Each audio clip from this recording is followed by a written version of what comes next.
నేటితో ముగియబోతోంది. మహానాడు చివరి రోజైన ఇవాళ 5 లక్షల మందితో టీడీపీ బహిరంగ సభకు ఏర్పాట్లు చేసింది. ఇవాళ మధ్యాహ్నం 2 గంటల నుంచి 5 గంటల వరకు టీడీపీ భారీ బహిరంగ సభ నిర్వహించనుంది. ఏడాది కాలంలో కూటమి ప్రభుత్వ పాలనలో సాధించిన విజయాలు, సంక్షేమం, అభివృద్ధికి సమ ప్రాధాన్యతనిస్తూ పాలన సాగిన తీరు, భవిష్యత్ లక్ష్యాలపై సభలో పార్టీ అధినేత చంద్రబాబు, ముఖ్య నాయకులు దిశానిర్దేశం చేయనున్నారు.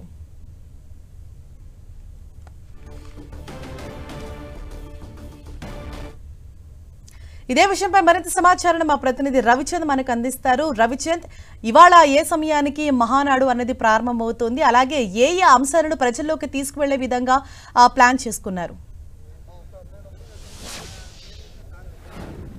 హరీష, ముఖ్యమంత్రి చంద్రబాబు అధ్యక్షతన మధ్యాహ్నం 3 గంటలకు టీడీపీ అధినేత చంద్రబాబు బహిరంగ సభను ఉద్దేశించి ప్రసంగించబోతున్నారు.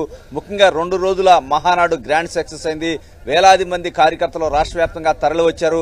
కానీ ఈ రోజు సాయంత్రం 3 గంటలకు సువిశాలమైన గ్రౌండ్ లో దాదాపు 5 లక్షల మంది ప్రజానీకం హాజరు కాబోతున్నారు. రాష్ట్ర వ్యాప్తంగా ఉన్న టీడీపీ శ్రేణులంతా కూడా తరలి రాబోతున్నారు. ముఖ్యంగా కడప ప్రాంతంలో ఈ బహిరంగ సభ కొంత టీడీపీ ప్రత్యేకంగా చెప్తూ ఉంది. ఎందుకంటే కడపలో ఇప్పుడు వరకు కూడా ఎటువంటి పెద్ద కార్యక్రమం జరపలేదు. జిల్లా స్థాయి కార్యక్రమం జరిపితే రాష్ట్ర వ్యాప్తంగా శ్రేణులంతా తరలి వచ్చే విధంగా లక్షలాది మందితో ఇక్కడ కార్యక్రమం జరపబోతున్నారు. ఏదైతే సంవత్సరం నుంచి కూటమి ప్రభుత్వం సాధించిన విజయాలను ప్రధానంగా ఇక్కడ ప్రస్తావించబోతున్నారు. అదేవిధంగా భవిష్యత్తులో ఆంధ్రప్రదేశ్ అభివృద్ధికి సంబంధించిన పలు అంశాలు కూడా మాట్లాడబోతున్నారు. ఎందుకంటే నిన్న మొన్న మహానాడులో అనేక తీర్మానాలు ప్రవేశపెట్టారు. నారా లోకేష్ ప్రతిపాదించిన 6 సూత్రాలకు సంబంధించి ఏదైతే మహానాడు వేదిక అంతా కూడా మద్దతు అయితే ఇచ్చింది. ఈ నేపథ్యంలో లక్షలాది మంది ప్రజానీకం చూస్తూ ఉన్నాం. ఇప్పుడు 9 గంటలకే వేలాది మంది కార్యకర్తలంతా కూడా ప్రాంగణానికి చేరుకుంటున్నారు. సాయంత్రం 3 గంటలకు బహిరంగ సభని ప్రకటించినప్పుడు కూడా వేలాది మంది కార్యకర్తలు అయితే ఇప్పుడు కూడా ఉన్నారు. కొంతమంది కార్యకర్తలు అయితే 3 రోజుల నుంచి కూడా ఈ ప్రాంతంలోనే ఉన్న పరిస్థితి అయితే కనిపిస్తుంది. చాలా మంది కార్యకర్తలు కూడా ఇక్కడ మనకి కనిపిస్తున్నారు. అందరూ కూడా ఉన్నారు. ఎక్కడి నుంచి వచ్చారండి మీరు? మేము ప్రకాశం జిల్లా బలికర మండలం అద్దెంకి నియోజకవర్గం నుంచి వచ్చామండి. భారీగా జనం వచ్చారు. ఈ మహానాడు కార్యక్రమం ఎంత భారీగా చేశారు. ఈ కార్యక్రమానికి పెద్ద వాళ్ళంతా వస్తున్నారు. జనం భారీ సందోహంతో చంద్రబాబు పాలన ఎంత దిగ్విజయంగా అయితే వీరంతా కూడా అభిప్రాయపడుతున్నారు. చంద్రబాబు పాలనలో రాష్ట్రం సుభిక్షంగా ఉందని కూడా చెప్తున్నారు.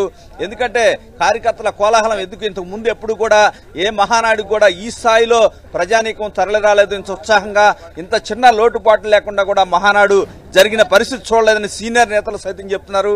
ఎందుకంటే ఉదయం తెల్లారపాటికే ప్రాంగణానికి మొత్తం కూడా వేలాది మంది చేరుకుంటున్నారు.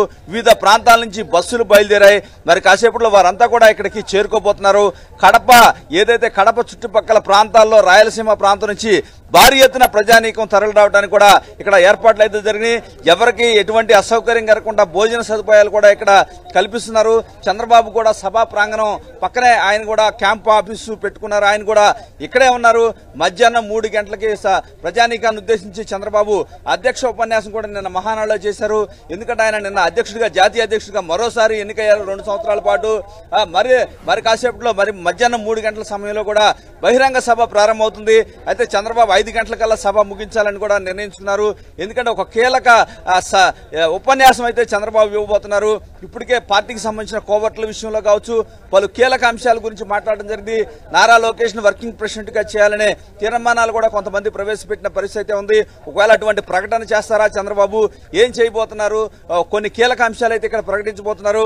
ప్రభుత్వం తీసుకునే నిర్ణయాలు కూడా కొన్ని చెప్పే అవకాశం ఉందని చెప్పి పార్టీ వర్గాల్లో ఒక చర్చ అయితే జరుగుతుంది.